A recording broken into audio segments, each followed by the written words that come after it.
$151,508,570. That is what John Hess, the man who sold his family's oil company into Chevron, unloaded in Chevron stock across 7 transactions on August 3rd. 780,634 shares.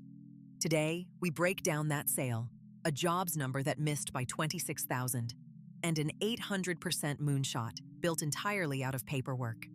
Start with the tape, because today was a split screen.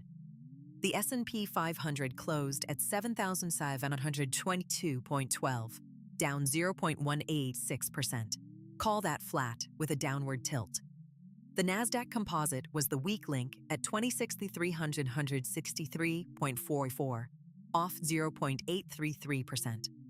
The Dow Jones Industrial Average went the other way entirely, up 0.487% to 54,349.12. That divergence, the Dow up roughly 0.5% while the Nasdaq loses more than 0.8, is a rotation signature, not a risk-off signature. Money left long-duration growth and moved into old economy cash flow. The volatility index confirms it. The VIX fell 4.19% to 15.81. You do not get a 4% volatility collapse on a genuinely frightening day. Sector internals on the Nasdaq were uglier than the headline index. Communication services averaged a 4.01% decline, the worst read on the board. Energy names averaged minus 2.771%. Consumer cyclical was minus 1.719%. Consumer defensive minus 1.225%. Only basic materials finished green and barely at plus 0.104%. CNN's Fear and Greed Index sits at 60, greed. Not euphoria, but positioning is leaning long into a labor market that is visibly softening. Story 1, and it is our insider watch. On August 3rd, John B. Hess, a director at Chevron, sold 634 shares, worth $151,508,570, across 7 separate transactions. Context matters. Hess is not a hired executive sitting on option grants. He is the family name that sold Hess Corporation into Chevron, took the deal in paper, and is now converting that paper into cash at scale. 7 transactions inside one filing window tells you this was worked across the tape rather than dumped in a single block. That is orderly, planned selling, not panic. The honest read: single insider sales are weak signals, and diversification after a life-changing all-stock merger is entirely rational. But the timing is worth flagging, because Nasdaq energy names averaged minus 2.771% today. The ultimate insider taking a 9-figure step back while his sector sells off is not a buy signal. It is not a sell signal either. It is a reminder that the person with the best information on what that merger is actually worth chose liquidity. Story 2 is the labor market, and this is the number that should change your model. ADP Employment Change for July came in at 44,000 jobs. The estimate was 70,000. The prior month was 95,000. Private payroll growth just got cut by more than half and missed consensus by 26,000. Then it got stranger. ISM Services PMI printed 54.1 against 54.5 expected. Basically fine, still expanding.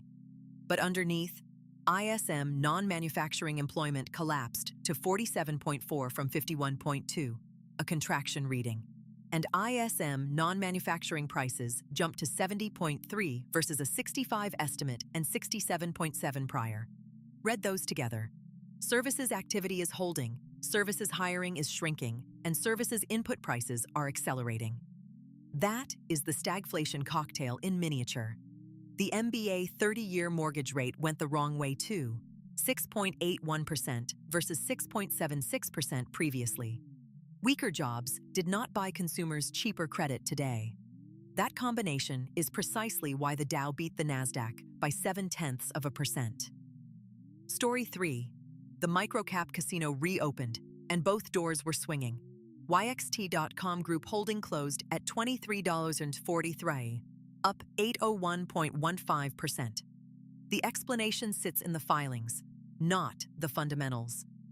YXT changed its American Depositary Share Ratio, effective July 14th, then announced on July 31st that it regained compliance with the Nasdaq minimum bid price requirement.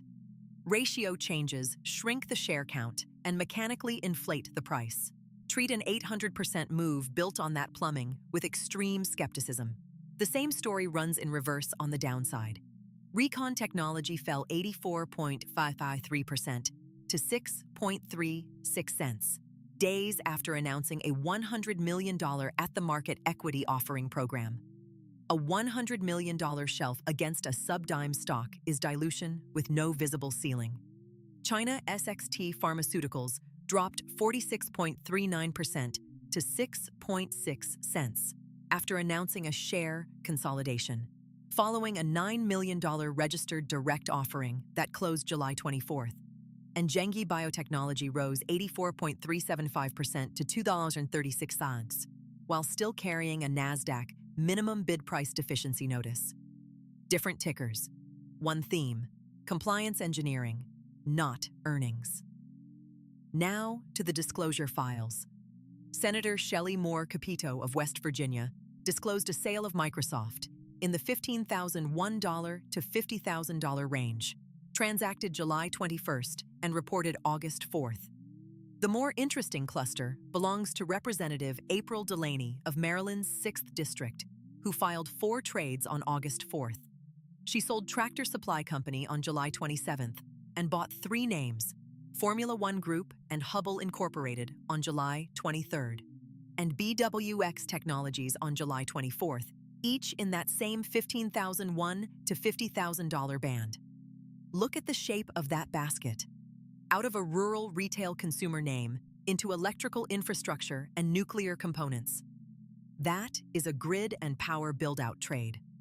On the corporate side, beyond Chevron, the Hershey Trust, a 10% owner, sold 30,000 Hershey shares worth $5,441,648 across 17 transactions on August 5th.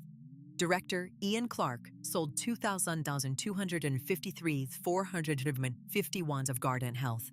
Samsara officer Dominic Phillips sold 1,114 259. Buying was thin, one cluster buy signal in CalAmp. Sellers dominated by dollar volume, overwhelmingly. On earnings, the United States calendar was empty today. 0 reported names in our dataset, so the analyst desk carried the signal, and it carried some extreme numbers.